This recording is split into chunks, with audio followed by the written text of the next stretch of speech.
श्री स्वामी समर्थ.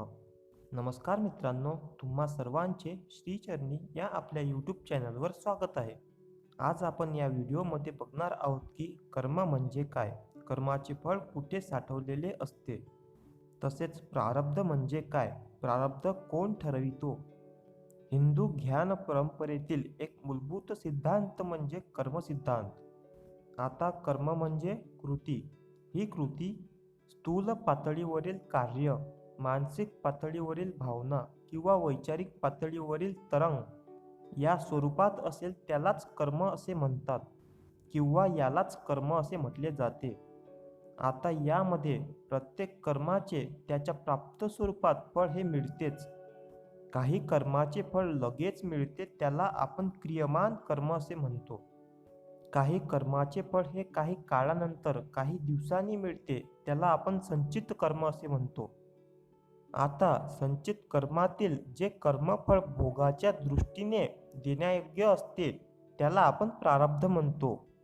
आता तुम्ही म्हणाल की प्रारब्ध म्हणजे काय, तर प्रारब्ध म्हणजे कोणी कोणावर लादलेले ओझे नसते, तर ते याच जन्मात किंवा पुढच्या जन्मात स्थूल किंवा भावनिक किंवा वैचारिक पातळीवर आपण जे कर्म केले असते त्या कृतीचा परिणाम असतो.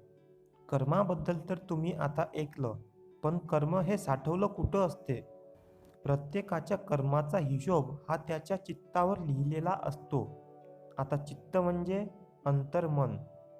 याच अंतर्मनामध्ये सर्व कर्मे साठवली जातात, ज्यालाच आपण आपल्या आठवणी किंवा संस्कार म्हणतो. ज्याची ध्यानात गती असते ना किंवा आहे, ते मात्र त्यांच्या चित्तावरील आठवणी किंवा संस्कार पाहून त्यांच्या आयुष्यात जे काही घडत आहे त्याविषयीची कर्मगती ते जाणवू शकतात. प्रारब्ध हे कशाला म्हणतात हे तर मी तुम्हाला पहिले सांगितले, पण प्रारब्ध हे ठरवतो कोण? या प्रकारचा प्रश्न तुम्हाला नेहमीच पडला असेल. तर स्वतःचे प्रारब्ध हा प्रत्येक जीव स्वतः ठरवतो. आपण पुढील जन्म घेण्या अगोदर प्रत्येक जीव कुठल्या कर्माची फळे पुढील जन्मात भोगायची ते स्वतः ठरवतो. यालाच जीवन नियोजन असेही म्हणतात.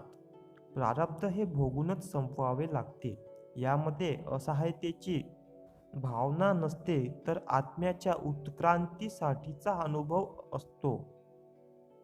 तर अशा अनुभवांना तीव्र प्रारब्ध असेही म्हणतात.